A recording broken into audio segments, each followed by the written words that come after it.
मित्रों नमस्कार, मैं आपका मित्र भूपेन ठाकरे स्वागत करता हूं अपने यूट्यूब चैनल जीएस मंथन 88 पे। और हम लोगों ने मंदिर स्थापत्य कला के विषय में 2 वीडियो ऑलरेडी पहले देख चुके हैं। और हमने देखा था कि मंदिर बनाने की जो कला है, जो शैली है, वो 3 प्रकार की होती है भारत में। सर्वप्रथम हमने देखा नागर शैली, उसके पश्चात हमने द्रविड़ शैली को देखा, और आज हमारे अध्ययन का केंद्र जो है वो है बेसर शैली। तो बेसर शैली के विषय में थोड़ा सा हम लोग जान लेते हैं कि बेसर शैली होती क्या है एक्चुअल में। देखिए, सबसे पहले तो मैं आपको मैप दिखाता हूँ, और बेसर शैली का थोड़ा सा आप अगर क्षेत्र देख पाएँ इस मैप के जरिए तो समझिए, विंध्याचल से लगाकर जो कृष्णा नदी बेसिन का जो क्षेत्र होता है, इसी को ही हम बेसर शैली कहते हैं। और यहीं पर जो है आपको ये शैली देखने को मिलेगी, मतलब ये वाला क्षेत्र। ऊपर जाएंगे हिमालय से लेकर विंध्याचल तो नागर शैली, विंध्याचल से कृष्णा तक बेसर शैली, और कृष्णा से लगाकर संपूर्ण दक्षिण भारत में आपको द्रविड़ शैली देखने को मिलेगी। ठीक है, तो ज़्यादा देर ना करते हुए हम सीधे बेसर शैली को स्टार्ट करते हैं। देखिए, बेसर शैली को मिश्रित शैली भी कहा जाता है, ठीक है, इसको हाइब्रिड शैली भी कहते हैं, ठीक है। इसके अलावा इसको चालुक्य शैली भी कहा जाता है, इसे कर्नाटक शैली भी कहा जाता है। और इसको मिश्रित शैली कहने का कारण ये है कि ये नागर और द्रविड़ दोनों शैली का मिला जुला रूप है। बात समझ में आ रही है आपको? तो इस चीज़ को आप लोग याद रखेंगे। देखिए, जो बेसर शब्द का जो शाब्दिक अर्थ होता है, कन्नड़ भाषा का ये मूलतः ये शब्द है जिसका शाब्दिक अर्थ होता है वेसर, और इसका जो अर्थ होता है वो होता है रूप या निर्माण।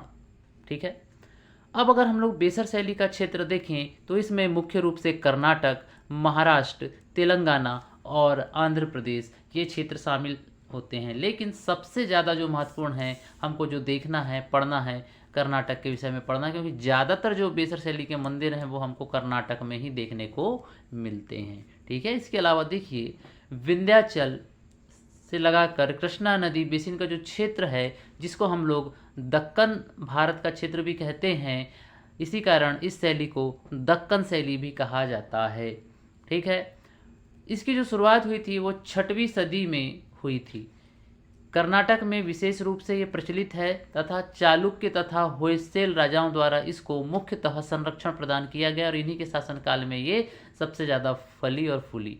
मुख्यतः लाल बलुआ पत्थरों का यहाँ पर इस्तेमाल किया जाता है। इन मतलब इस प्रकार की जो शैली है बेसर शैली, इस प्रकार के जो मंदिर बनते हैं बेसर शैली के, वहाँ मुख्यतः लाल बलुआ पत्थर का इस्तेमाल जो है किया जाता है। इसके अलावा विमान व मंडप को विशेष महत्व दिया जाता है। विमान हमने आपको बताया था कि दक्षिण की जो शैली होती है, वहाँ पर जो ब्लॉक नुमा या मीनार नुमा जो संरचनाएं बनती हैं, उसी को ही हम क्या कहते हैं, विमान कहते हैं। जबकि हमने नागर शैली में एक तिकोना सा भाग देखा था जिसको हम शिखर कहते थे।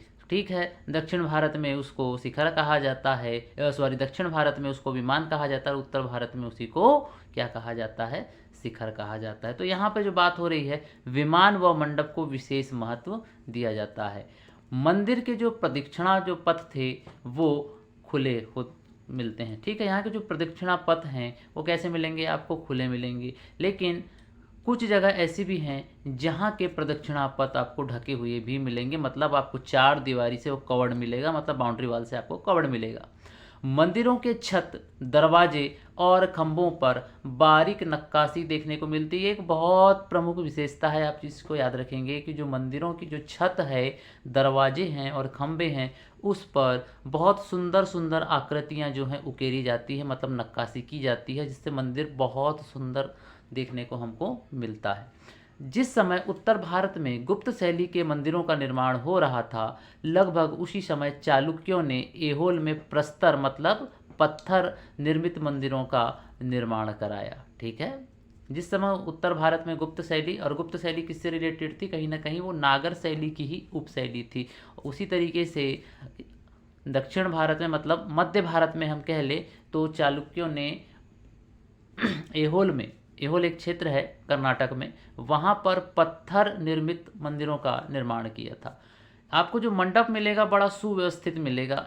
ठीक है, अभी हम इसका पिक्चर भी देखेंगे, और आपको मैं कुछ कलर्ड पिक्चर भी दिखाऊंगा बेसर शैली के। ठीक है, 8वीं शताब्दी से लगाकर 13वीं शताब्दी में इस शैली को उत्कृष्टता प्राप्त हुई, मतलब ये अपने चरम अवस्था में पहुंच गई। प्रारंभ में नागर शैली का प्रभाव था, इन मंदिरों में नागर शैली का प्रभाव था, लेकिन जैसे जैसे समय बीतता गया इस पर द्रविड़ शैली का प्रभाव बढ़ता चला गया। 8वीं 10वीं सदी में यहाँ पर नागर शैली का प्रभाव था बेसर शैली पर, और 12वीं से 13वीं शताब्दी आते आते यहाँ पर जो प्रभाव बढ़ गया वो द्रविड़ शैली का हो गया। ठीक है, कुल मिला के ये दोनों शैली, मतलब नागर शैली और बेसर शैली, दोनों का मिला जुला रूप है। आप इस चीज़ को याद रखेंगे। जो मंदिर का आधार होता है वो षटकोणी, अष्टकोणी या तारकी, मतलब स्टार की आकृति में होता है। ठीक है, जो बेस होता है, अधिकतर हम जो चबूतरे बनाते हैं वो कैसे बनाते हैं, चौकोन, लेकिन ये कैसे बनाते थे, उस चबूतरे को तारे की डिज़ाइन में या अष्टकोणी या षटकोणी बनाया करते थे, जिससे वो मंदिर बड़ा सुंदर लगता था, और उस पर भी नक्काशी कर देते थे लोग। ठीक है, आप कभी भी अगर बेसर शैली के मंदिर देखेंगे तो उसका जो चबूतरा या जो मंच है वो कैसा होगा, आपको दिखेगा एकदम अष्टकोणी, षटकोणी या तो फिर तारकी दिखेगा, और उस पर भी बड़ी सुंदर नक्काशी की जाती है। गर्भगृह पर किसका प्रभाव है, द्रविड़ शैली का। ऐसा जरूरी नहीं है कि सिर्फ द्रविड़ शैली का प्रभाव होगा, आपको नागर शैली का भी प्रभाव देखने को मिलेगा, क्योंकि मिला जुला रूप है। और शिखर का जो हिस्सा है उस पर नागर शैली के साथ साथ में द्रविड़ शैली का भी प्रभाव आपको देखने को मिलेगा। कहीं कहीं पर नागर शैली और कहीं कहीं पर द्रविड़ शैली ज़्यादा आपको देखने को मिलेगी। ठीक है, मंदिर की ऊंचाई कम परंतु विस्तार, मतलब उसका जो चौड़ाई है वो अधिक होती थी। मतलब मंदिर आपको जो है बेसर शैली के, नागर शैली और द्रविड़ शैली की तुलना में जो बेसर शैली के मंदिर हैं उनकी हाइट बहुत कम होती है, लेकिन चौड़ाई कैसी हो जाती है, चौड़ाई बहुत ज़्यादा हो जाती है। ठीक है, इसे चालुक्य शैली, राष्ट्रकूट शैली, काकतीय शैली या इसको होयसेल शैली भी कहा जाता है, क्योंकि अलग अलग इन वंशों ने इस शैली को क्या प्रदान किया, संरक्षण प्रदान किया। इन्हीं के नाम के ऊपर इस शैली को इनके नामों के आधार पर जाना गया।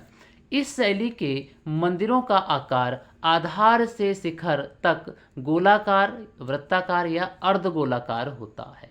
ठीक है, मतलब ऊपर जाके कैसे होते हैं, हल्के से अर्धगोलाकार, वृत्ताकार होते हैं। ठीक है, ये हर जगह आपको देखने को नहीं मिलेगा, कहीं कहीं पे संरचना चेंज होगी, क्योंकि इस पे दोनों का प्रभाव है। शिखर पे द्रविड़ शैली भी हो सकती है, बेसर शैली भी हो सकती है, नीचे द्रविड़ शैली भी हो सकती है, नागर शैली भी हो सकती है। नीचे मतलब बेस की बात कर रहा हूँ मैं, गर्भगृह की बात कर रहा हूँ।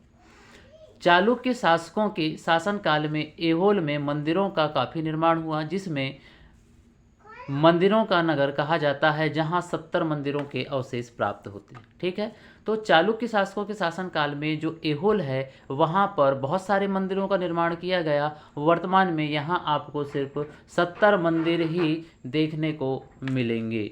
ठीक है, इसके अलावा हम लोग यहाँ देखते हैं, आपको यहाँ एक मंदिर देखने को मिलेगा। ये जो मंदिर है मुख्यतः ये बेसर शैली का मंदिर है, और आप यहाँ देखेंगे तो ये इसका चबूतरा है। ठीक है, ये इसका चबूतरा है, और आपको मंदिर कम हाइट का देखने को मिलेगा, जैसे कि हमने पिछले पॉइंट में पढ़ा। और इसका जो ये जो क्षेत्र है, विमान है, ये आपको, ये वाला जो विमान है ये आपको कहीं ना कहीं द्रविड़ शैली की याद दिखाएगा। जहाँ भी विमान की बात आएगी मतलब वहाँ द्रविड़ शैली की बात आएगी। ठीक है, कुल मिला के उसके आप ऊपर देखेंगे आमलक, आमलक के ऊपर आपको मिलेगा कलश, और कलश के साइड से ही आपको मिल जाएगा ध्वज। तो ऊपर यहाँ आपको द्रविड़ शैली, और जब आप नीचे देखेंगे ये मंडप आपको नजर आएगा। ये मंडप इतना लंबा चौड़ा है कि यहाँ पर एक साथ कई लोग रह सकते हैं, पूजा अर्चना कर सकते हैं। और आपको गर्भगृह और मंडप के बीच में अंतराल देखने को मिलेगा। उसके बाद में आप देखेंगे बाहर साइड पे जो एंट्रेंस है इसको गोपुरम कहा जाता है। गोपुरम आपको इस साइड भी देखने को मिलेगा और इस साइड भी देखने को मिलेगा। अब भारत में प्रमुख नागर शैली के मंदिर जो हैं देखने को मिलेंगे। ठीक है, अब यहाँ पे देखो, ऐहोल का लड़खाना मंदिर कर्नाटक, पडक्कल का विरूपाक्ष मंदिर ये भी कर्नाटक में है, पडक्कल का पापनाथ मंदिर ये भी कर्नाटक में है। इसके अलावा एलोरा का कैलाश मंदिर ये महाराष्ट्र में है। होलबिड या हेलोबिड का होयसलेश्वर मंदिर जो है ये भी कर्नाटक में है। बादामी का जैन मंदिर ये भी कर्नाटक में है। और डांबल का डोट्टा बसप्पा मंदिर ये भी कर्नाटक में। इसके अलावा मेगुती का जैन मंदिर ऐहोल कर्नाटक में। इसका जो निर्माण है याद रखिएगा राजशेखर ने करवाया था। ठीक है, महाकुटेश्वर मंदिर बादामी कर्नाटक में है। इसके अलावा वृंदावन के जो वैष्णव मंदिर हैं वो भी जो हैं, सॉरी यहाँ नागर शैली लिखा हुआ है, यहाँ बेसर शैली लिखना चाहिए था मुझे। ये सारे के सारे जो मंदिर हैं ये बेसर शैली के ही उदाहरण हैं, ठीक है, याद रखेंगे। इस तरीके से अगर हम लोग आगे देखते हैं तो कुछ मैं आपको मंदिर दिखाता हूँ यहाँ पे, ठीक है। तो ये जो मंदिर हैं इस तरीके से आपको जो मंदिर देखने को मिलेगा, ये विरूपाक्ष मंदिर है जिसकी अभी हमने पहले चर्चा की थी। ये कहीं ना कहीं आपको द्रविड़ शैली की याद दिलाता है, ठीक है। इसके अलावा हम लोग देखें तो थोड़ा सा ये आप देख पा रहे होंगे कैलाश मंदिर है। कैलाश मंदिर जो है ये एलोरा का कैलाश मंदिर है जिसका निर्माण राष्ट्रकूट शासकों ने करवाया था। और इस मंदिर की जो सबसे बड़ी विशेषता ये है कि यहाँ पर जो है पत्थरों को डायरेक्ट काटकर उनमें नक्काशी की गई है और पत्थरों को ही जो है क्या किया गया है, काटकर मंदिर बना दिया गया है। मतलब एकाश्म पत्थर, मतलब एक पत्थर को काटकर ही यहाँ देखो एक खंबा बनाया गया है, यहाँ किसी एक पत्थर को काट के पूरा मंदिर बना दिया गया। तो इस तरीके से जो है ये संरचना आपको कहाँ देखने को मिलेगी, एलोरा के कैलाश मंदिरों में। और ये भी कहीं ना कहीं आपको किसकी याद दिलाता है, बेसर शैली। और ये उदाहरण भी किसका है, बेसर शैली का ही उदाहरण है, ठीक है। इसके अलावा कुछ और मंदिर हैं जिनकी मैं आपको पिक्चर दिखाता हूँ। ये देखिए डोड्डा वसप्पा मंदिर डांबल, ये भी देखिए इस तरीके से ये मंदिर है, इसकी आकृति है ये, अगर आप देख पा रहे होंगे तो ये मंदिर भी जो है बेसर शैली का उदाहरण है। इसके अलावा थोड़ा सा हम लोग पीछे चलें तो इसके अलावा आपको कमल महल हम्पी कर्नाटक में देखने को मिलेगा। देखिए कितना प्यारा मंदिर, कितनी अच्छी कलाकृति है ये, इस तरीके से। ये देखिए और भी बहुत सारे मंदिर हैं, ये चन्नकेश्वर मंदिर सोमनाथपुरम में है। इस तरीके से आप लोग याद रखेंगे, बहुत सारे ऐसे मंदिर हैं जो हमको बेसर शैली की याद दिलाते हैं। तो आज के लिए इस वीडियो में इतना ही रखते हैं, मिलते हैं फिर नेक्स्ट वीडियो में। जय हिंद, जय भारत।